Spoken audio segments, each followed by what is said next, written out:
كل شاب في مقتبل حياته يفكر في كيف يجمع المال، كيف يكون ثروة في مقتبل حياته ليكون عنده بيتا كبيرا وسيارة فارهة، ولكن بشرط أن يكون من الحلال. وإذا أردنا أن نتعرف على كيفية جمع هذا المال من الحلال وبدون غش، فعلينا أن ننظر في سيرة ملياردير الصحابة عبد الرحمن بن عوف رضي الله عنه، كيف عبر من الفقر إلى الغنى. فهيا بنا نتابع.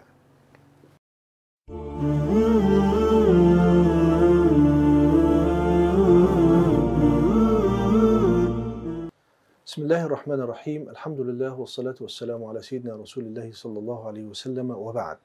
فعبد الرحمن بن عوف رضي الله عنه ولد بعد عام الفيل ب10 أعوام، يعني هو أصغر من النبي صلى الله عليه وآله وسلم ب10 أعوام، وأسلم على يد أبي بكر الصديق رضي الله عنه، وكان هو ثامن من دخل في الإسلام من الرجال.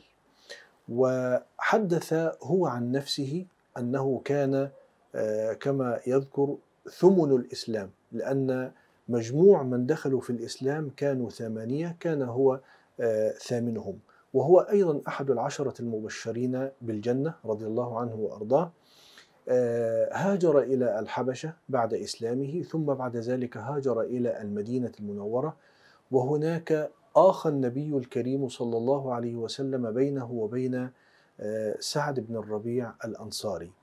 وبعد المؤاخاة بين عبد الرحمن بن عوف وبين سعد بن الربيع الأنصاري، قال سعد بن الربيع لعبد الرحمن: يا أخي، إن لي مالا أقسمه بيني وبينك، آخذ شطره وتأخذ أنت شطره، ولي زوجتان أطلق إحداهما، ثم إذا انقضت عدتها تزوجتها. فقال له عبد الرحمن بن عوف: بارك الله لك في مالك وأهلك، لا حاجة لي بشيء من ذلك، ولكن دلني على السوق. فدله سعد بن الربيع على السوق، فذهب عبد الرحمن بن عوف فاشترى السمن واشترى الأقط وغيرها من البضائع، وبدأ يبيع ويشتري. ولم تمضي مدة طويلة حتى عاد عبد الرحمن والتقى بالنبي صلى الله عليه وآله وسلم في مجلسه وعليه ثياب فخمة، فقال النبي صلى الله عليه وآله وسلم له: مهيم يا عبد الرحمن. وهذه كلمة تفيد أن هذا الشخص تغيرت حاله إلى الأحسن. فقال عبد الرحمن: تزوجت يا رسول الله. فقال له صلى الله عليه وسلم: ما أصدقتها؟ فقال عبد الرحمن: وزن نواة من ذهب. فقال صلى الله عليه وسلم له: أولم ولو بشاة. والنبي صلى الله عليه وسلم قال له أولم عندما علم أنه أصدق زوجته بنواة من ذهب، فمعنى ذلك أنه أصبح ميسورا. فهنا عبد الرحمن بن عوف استقامت أحواله، ولم تزل تكثر أمواله، حتى كان في اليوم الواحد يعتق العشرات من العبيد وينفق الآلاف على الفقراء من الصحابة رضوان الله تعالى عليهم أجمعين. ولكن نأتي إلى السؤال الذي هو جوهر الحلقة: ما سر نجاح عبد الرحمن بن عوف في تجارته وفي جمع هذا الأموال بعد أن كان فقيرا معدما؟ لما سئل عن ذلك أجاب ب3 أشياء. الشيء الأول أنه أحب عمله في التجارة لأنها من الأشياء المبرورة، وهذا أخذه من حديث النبي الكريم صلى الله عليه وآله وسلم عندما سئل أي العمل أفضل، فقال صلى الله عليه وسلم: عمل الرجل بيده وكل بيع مبرور.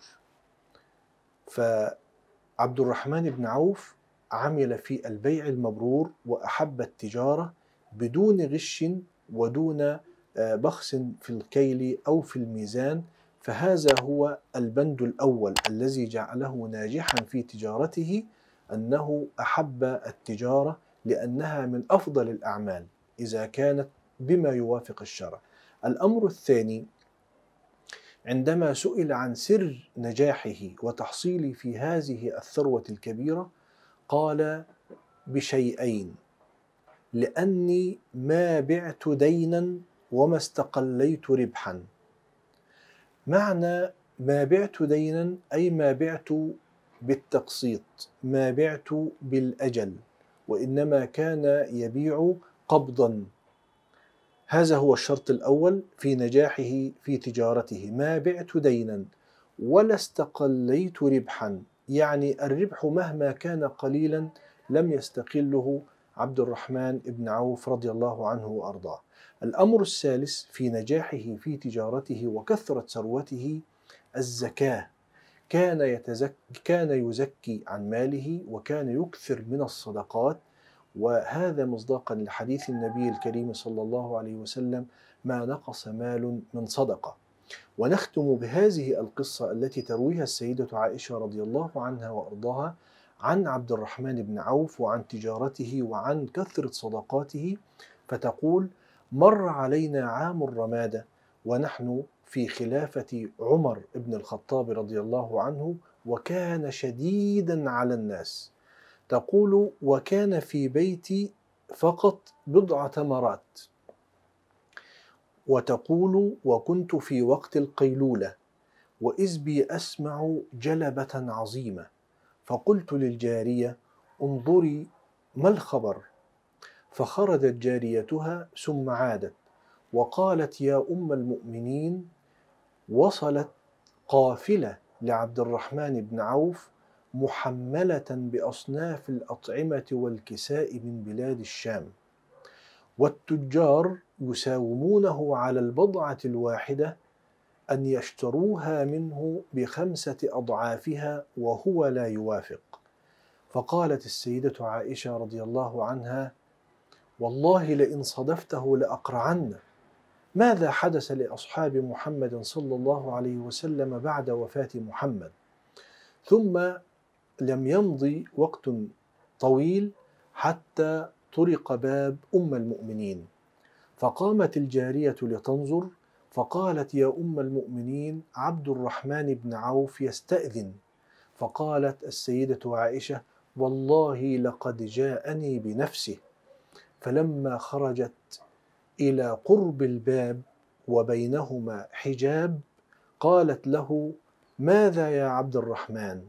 فقال لها: يا أم المؤمنين، أتذكرين حديث رسول الله صلى الله عليه وسلم عندما قال: ندخل الجنة ويتخلف عنا عبد الرحمن بن عوف يحبسه ماله، عسى الله أن يطلق ساقيه؟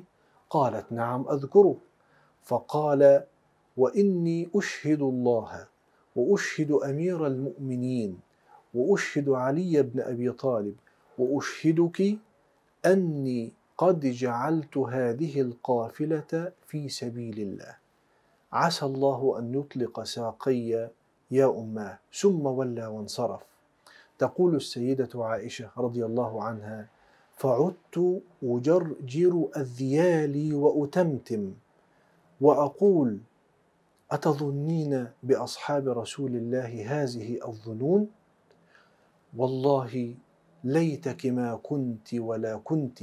السيدة عائشة رضي الله عنها تلوم نفسها أنها أساءت الظن بعبد الرحمن بن عوف، أحد السابقين إلى الإسلام وأحد ال10 المبشرين بالجنة، وعندما جاءها وأخبرها أنه تصدق بها كاملة في سبيل الله تعالى تقول: فوالله لولا هذا القول، لولا كنت وما كنت، يعني ليتني ما كنت قلت ولا قلت. هذا قول السيدة عائشة رضي الله عنها وأرضاها في عبد الرحمن بن عوف. تقول: ثم قلت أخرج فأنظر ماذا سيكون هناك. فخرجت السيدة عائشة رضي الله عنها لتنظر ماذا يحدث في تلك القافلة. تقول: فنظرت وإذا بعلي بن أبي طالب قد صف الإبل وأفرغ عنها أحمالها، ثم بعد ذلك قسمها بين أهل المدينة ومن حضر. فنظر عبد الرحمن بن عوف للإبل وقد أفرغت عنها أحمالها وهي تصفر في الهواء، فقال عبد الرحمن: يا أمير المؤمنين، ما لي ولهذه الإبل؟ اجعلها في إبل الصدقة. تقول السيدة عائشة رضي الله عنها: فوالله ما بات ليلتها أحد بالمدينة جوعان. وهذا عبد الله طلحة بن عبد الله بن عوف يقول: أهل المدينة عيالا على عبد الرحمن بن عوف، ثلث يطعمهم وثلث يقضي ديونهم ويصل ثلثا. فهذا هو عبد الرحمن بن عوف. أرأيت أيها الشاب كيف وصل عبد الرحمن بن عوف وعبر من الفقر إلى الغناء بحبه لعمله أولا وعدم الغش، وأنه ما باع دينا ولا استقل ربحا، وأنه كان يكثر من الصدقة فما نقص مال من صدقة، كما أخبر الصادق المصدوق صلى الله عليه وآله وسلم. نسأل الله تعالى أن ينفعنا بما قلنا، والسلام عليكم ورحمة الله وبركاته.